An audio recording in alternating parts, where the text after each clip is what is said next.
Hello student, आपके अपने channel maths magic में आप लोग का स्वागत है। जैसा कि आपको पता होगा कि अब कक्षा 10 में हर सब्जेक्ट में 20-20 नंबर का ऑब्जेक्टिव क्वेश्चन आने वाले हैं।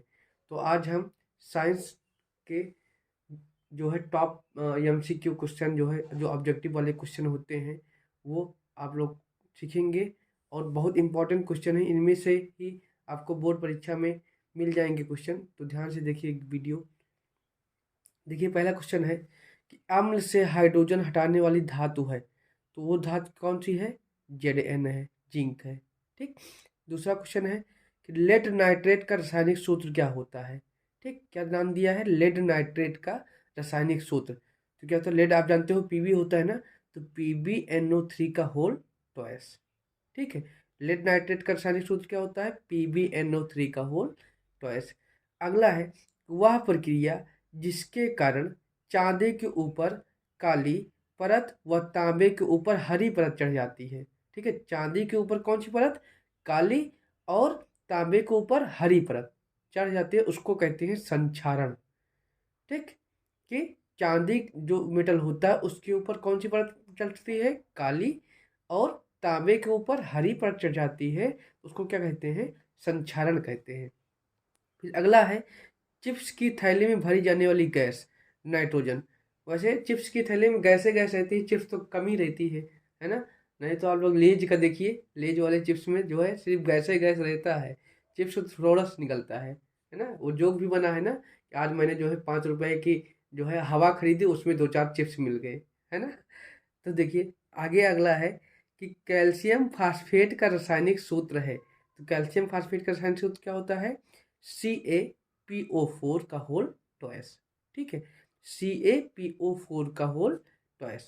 अगला है आपका कि कोई विलयन लाल लिटमस को नीला कर देता है। ठीक है, तो अगर कोई विलयन है वो लाल लिटमस को नीला कर देता है, इसका मतलब वो क्षारी ही है। और क्षार का पीएच मान क्या होता है? 7 से अधिक। आपको ऐसे क्वेश्चन में जो है ऑप्शन जो दिए रहेंगे वो जैसे देंगे 7 से कम, या फिर 3, या फिर 8, या फिर जो है 6। तो आपको जो 7 से ज़्यादा वाला क्वेश्चन रहेगा, जो 7 से ज़्यादा वाला ऑप्शन रहेगा, आपको उसी को टिक करना है, क्योंकि लाल लिटमस को नीला कौन करता है? क्षार करता है। क्लियर। अगला है कि सल्फर डाइऑक्साइड का जलीय विलयन कैसा होता है? तो कैसा होता है वो? अम्लीय। क्योंकि आप जानते हो कि जलीय विलयन बनाएंगे तो वो क्या बनेगा? सल्फ्यूरिक एसिड टाइप बनेगा ना। तो क्या होता है वो? अम्लीय होता है। सल्फर डाइऑक्साइड का जलीय विलयन क्या होगा? अम्लीय। फिर ये देखिए क्वेश्चन आ गया कि क्षारीय विलयन का पीएच मान कितना होता है? तो कितना होता है? 7 से अधिक। बहुत इंपॉर्टेंट क्वेश्चन है कि पीएच मान से इस बार जरूर आएगा कि क्षारीय विलयन का पीएच मान क्या होता है? 7 से अधिक होता है। अम्लीय का पूछेगा तो 7 से कम होता है। ठीक है, अगर उदासीन या फिर पानी का पूछेगा तो एग्जैक्ट 7 ही होता है। ठीक है, ये पीएच मान के कॉन्सेप्ट है ना। अगला है, पाचन के दौरान उत्पन्न जठर रस का पीएच मान क्या होता है? तो 7 से कम होता है, क्योंकि आप जानते हो जब पाचन होता है तो जठर रस होता है। जठर रस क्या होता है? अम्लीय होता है। ठीक है, यही पीएच मान वाला ही क्वेश्चन है, लेकिन घुमा के पूछा गया है कि ये कैसा होता है। तो अम्लीय होता है, अम्ल का पीएच मान क्या होता है? 7 से कम। ठीक है, अगला देखिए आप लोग। अगला क्वेश्चन, अगला क्वेश्चन है आपका कि शुद्ध जल का पीएच मान है तो कितना होता है? एग्जैक्ट 7 ही होता है। अगला है, जल को जीवाणु रहित बनाने के लिए कौन सा पदार्थ उपयोगी है? तो क्या कौन सा पदार्थ है? विरंजक चूर्ण, जिसको कहते हैं आप लोग इंग्लिश में ब्लीचिंग पाउडर। ठीक है, अगला है, एसिटिक अम्ल में कितने अम्लीय हाइड्रोजन परमाणु होते हैं? किसमें? एसिटिक अम्ल में। ठीक है, कितने हाइड्रोजन परमाणु होते हैं? तो कितने होते हैं? एक। ये पिछली बार कुछ पेपर में पूछा गया था, ये वाला क्वेश्चन, एसिटिक अम्ल वाला। ठीक है, ये वाला क्वेश्चन जो है पिछली बार पेपर में पूछा गया था कि एसिटिक अम्ल में कितने अम्लीय हाइड्रोजन परमाणु होते हैं? एक होता है। ठीक, अगला क्लियर है ना। अगला है, क्षारीय विलयन में फिनाफ्थलीन सूचक का रंग कैसा होता है? लाल होता है। ठीक है, ये भी इंपॉर्टेंट क्वेश्चन है कि क्षारीय विलयन में फिनाफ्थलीन सूचक का रंग क्या होता है? लाल होता है। ठीक, और मोस्ट इंपॉर्टेंट क्वेश्चन, ठीक, ये आया आपका, इस पे मोस्ट इंपॉर्टेंट लगा लीजिए, बहुत जरूरी क्वेश्चन है खाने के सोडे का रासायनिक सूत्र क्या होता है? NaHCO3। ठीक है, खाने के सोडे का रासायनिक सूत्र क्या होता है? NaHCO3। ठीक है, फिर अगला क्या है कि धावन सोडा का रासायनिक सूत्र है ना भाई, खाने का आ गया, अब धोने का भी चाहिए है ना, तो धोने मतलब धावन सोडा का रासायनिक सूत्र क्या होता है? Na2CO3.10H2O। ठीक है, याद करने का तरीका कैसे है कि देखिए, ये धावन सोडा है और धोने के लिए पानी की ज़रूरत है कि नहीं? तो पानी की ज़रूरत है, तो जिसमें H2O लगा रहेगा, जान लीजिए वो किस सोडे का है? धावन सोडे का है। ठीक है, जिसमें H2O नहीं है वो कौन सोडा है? खाने सोडा है। ठीक है, बहुत लोग कन्फ्यूजन होता है कि 10H2 अलग किसका है, तो किसका है ये? धावन सोडा का है। और क्या है कि जिसमें H2O नहीं लगा रहेगा वो किस सोडे का है? खाने सोडे का है। ठीक है, अगला है कि अम्लीय वर्षा। ठीक है, अम्लीय वर्षा की जल का संभावित पीएच मान कितना होता है? ठीक है, अम्लीय वर्षा की जल का संभावित पीएच मान कितना होता है? 5.2 होता है। ठीक है, कि अम्लीय वर्षा की जल का संभावित पीएच मान कितना होता है? 5.2। फिर ये देखिए, एक क्वेश्चन छूट जा रहा था। ठीक है, क्षारक के साथ हल्दी का रंग होता है, इंपॉर्टेंट क्वेश्चन है। ठीक है, क्षारक के साथ हल्दी का रंग कैसा होता है? भूरा लाल होता है। ठीक है, क्षारक के साथ हल्दी का रंग भूरा लाल होता है। अगला है कापर का अयस्क है। ठीक है, कापर का अयस्क क्या होता है? मैलेकाइट होता है ना, कापर का अयस्क कौन सा है? मैलेकाइट। अब अगला क्वेश्चन इंपॉर्टेंट है, बहुत इंपॉर्टेंट क्वेश्चन है कि जर्मन सिल्वर में, ठीक है, लिखा है जर्मन सिल्वर में कौन सी धातु नहीं होती है? ठीक है, कि कौन सी सिल्वर में? जर्मन सिल्वर में कौन सी धातु नहीं होती है? ठीक है, नाम तो जर्मन सिल्वर है लेकिन इसमें सिल्वर ही नहीं पाया जाता है। ठीक है ना अजीब, कि नाम तो जर्मन सिल्वर है लेकिन सिल्वरे नहीं पाया जाता है। ठीक है, लोग क्या सोचेंगे, जर्मन सिल्वर है, अगर सिल्वर वाला ऑप्शन दिया रहेगा तो कहेंगे ये देखो, ये तो सिल्वर नाम है, सिल्वर तो रहेगा ही ना, लेकिन इसमें जर्मन सिल्वर में सिल्वर नहीं पाया जाता है। ठीक, अगला है आपका फफोलेदार तांबा की में तांबा की प्रतिशत मात्रा क्या होती है? 98 होती है। ठीक है, फफोलेदार तांबा में, ठीक है, इसको कहते हैं ब्लिस्टर कॉपर, इंग्लिश में बोलते हैं ब्लिस्टर कॉपर। ठीक है, तो फफोलेदार तांबा में तांबे की प्रतिशत मात्रा कितनी होती है? 98% होती है। ठीक है, ये क्वेश्चन इस बार आया था। ठीक है, प्री बोर्ड में भी आया और जो जो अर्धवार्षिक परीक्षा हुई उसमें भी आया था कि पीतल क्या है? पीतल एक मिश्र धातु है। ठीक है, पीतल क्या है? एक मिश्र धातु है। अगला है आपका कापर ग्लांस का रासायनिक सूत्र क्या होता है? Copper glance. ठीक है, तो कापर ग्लांस क्या होता है? Cu2S। ठीक है, कापर ग्लांस का रासायनिक सूत्र क्या होता है? Cu2S। अगला है, आप लोग को पता ही होगा, कार्बन परमाणु की संरचना कितनी होती है? 4 होती है ना, क्लियर है। ठीक है, अगला क्वेश्चन है, थोड़ा नाम अजीब सा है लेकिन इंपॉर्टेंट है कि बकमिनिस्टर फुलरीन एक अपर रूप है।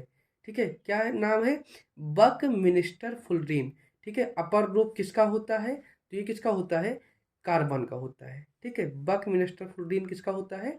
कार्बन का होता है। अगला है प्रोपेन का रासायनिक सूत्र है, तो प्रोपेन का रासायनिक सूत्र क्या होता है? C3H8। आप लोग जानते होंगे ना, CnH2n+2, वही वाला फार्मूला है कि CnH2n+2 एल्केन के लिए होता है ना, तो वही वाला फार्मूला यूज करेंगे तो प्रोपेन का मिल जाता है। आप लोग जानते होंगे कि ये रासायनिक सूत्र बनाने के लिए क्या होता है कि आपको वो टेबल याद करना होगा, मेथ फिर एथ फिर प्रोप फिर ब्यूट फिर पेंट फिर हेक्स फिर हेप्ट फिर ऑक्ट फिर नॉन फिर डेक, है ना, ये 10 तक होते हैं ना, तो आप एन की वैल्यू 1 2 3 4 5 6 7 8 रखते जाइए, सूत्र बनते जाएंगे, है ना। अगला है आपका कि प्रयोगशाला में सर्वप्रथम बनने वाला कार्बनिक यौगिक है। ठीक है, प्रयोगशाला में सर्वप्रथम बनने वाला कार्बनिक यौगिक कौन सा है? यूरिया होता है। ठीक है, प्रयोगशाला में सर्वप्रथम कौन सा यौगिक बना था? यूरिया बना था। अगला है आपका एथेनोइक अम्ल का सूत्र है। ठीक है, आप लोग कहते हैं ना एस्टिक एसिड है ना, उसी को एथेनोइक अम्ल भी बोलते हैं। ठीक है, तो उसका सूत्र क्या होता है? CH3COOH। ठीक है, एथेनोइक अम्ल का सूत्र क्या होता है? CH3COOH। और इसी को क्या कहते हैं हम? एसिटिक अम्ल भी कहते हैं। ठीक है, क्या कहते हैं? एसिटिक अम्ल भी इसी को कहते हैं, तो कंफ्यूज ना होइएगा। ठीक है, एथेनोइक एसिड या एसिटिक एसिड एक है। अगला है कि प्राकृतिक गैस का मुख्य अवयव है, तो मुख्य अवयव क्या होता है? मीथेन, है ना। प्राकृतिक गैस में मेन क्या होता है? मीथेन होती है। अगला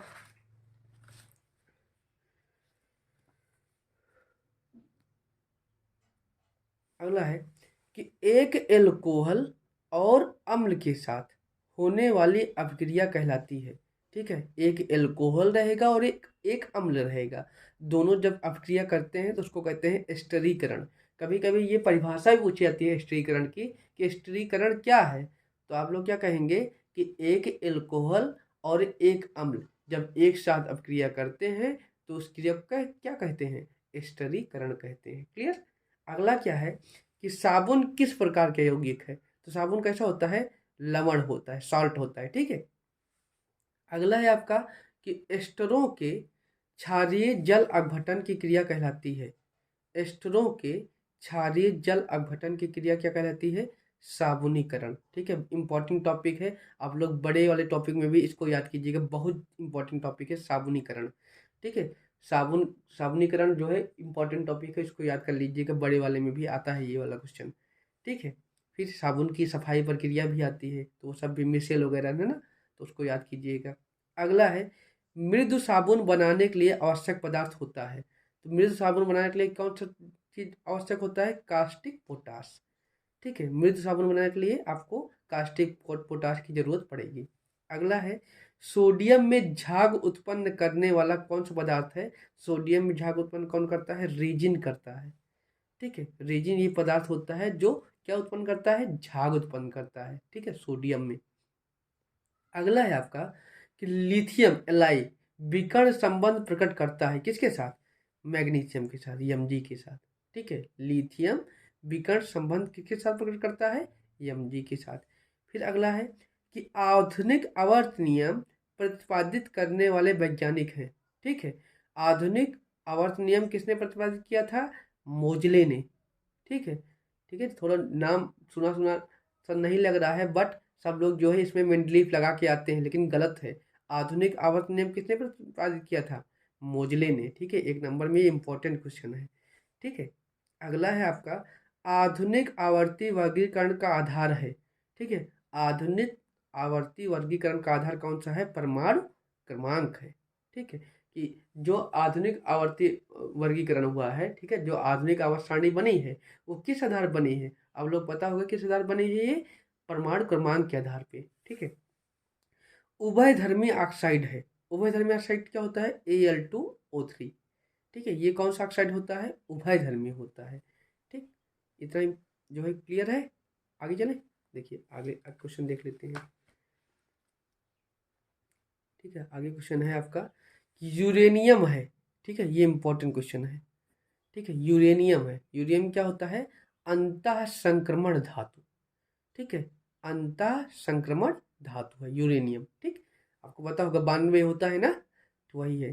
ठीक है, अगला है तत्व जो क्षारीय ऑक्साइड बनाता है उसका परमाणु क्रमांक कितना है? 19 है। ठीक है, 19 शुरू होता है। अगला है प्रारूपिक तत्व कौन सा है? सोडियम है। ठीक है, प्रारूपिक तत्व कौन सा है? सोडियम। फिर मनुष्य के लार ग्रंथियों की संख्या कितनी होती है? 3 जोड़ी होती है। अब एक चीज ध्यान दीजिए, इसमें ध्यान से देखिए, 3 जोड़ी बोला है। ठीक है, कहीं कहीं ऑप्शन 6 दिया रहेगा। ठीक है, तो 3 जोड़ी का मतलब 6 ही होता है वहां पे। अगर 3 के साथ जोड़ी लिखा हुआ आया तब तो आप 3 जोड़ी लगाएंगे, नहीं तो ऑप्शन कितना लगाएंगे? 6 लगाएंगे। ठीक है, क्योंकि 3 दूना कितना होता है? 6। ठीक है, ये कंफ्यूजन डालता है कि जिससे मान लीजिए ऑप्शन आपको दे जाए 1 2 3 6। ठीक है, तो अब आपको लगेगा कि हम तो 3 जोड़ी पढ़ाए थे, तो 3 जोड़ी पढ़ाए थे, 3 जोड़ी का मतलब क्या होता है? 6 होता है, तो आप लोग वहां पे 6 लगाएंगे। लेकिन अगर ऐसे बोला 1 जोड़ी 2 जोड़ी 3 जोड़ी 6 जोड़ी, तो वहां पे आप 6 जोड़ी नहीं लगाएंगे, कितना लगाएंगे? 3 जोड़ी। ठीक, क्लियर है।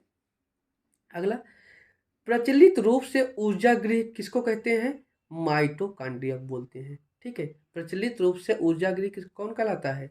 माइटोकॉन्ड्रिया कहलाता है। ठीक है, अगला है दाएं निलय से अशुद्ध रक्त किस अंग में आता है?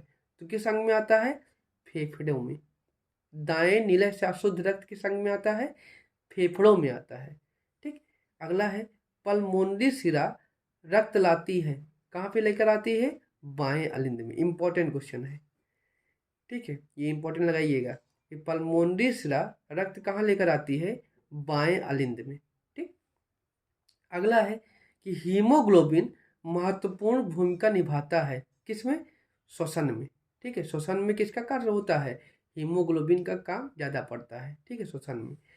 अगला है मनुष्य के हृदय में कोष्ठकों की संख्या कितनी होती है? 4। आप जानते हो कि दायां अलिंद बायां अलिंद, दायां निलय बायां निलय, है ना, 4 कोष्ठक होते हैं हृदय में ना।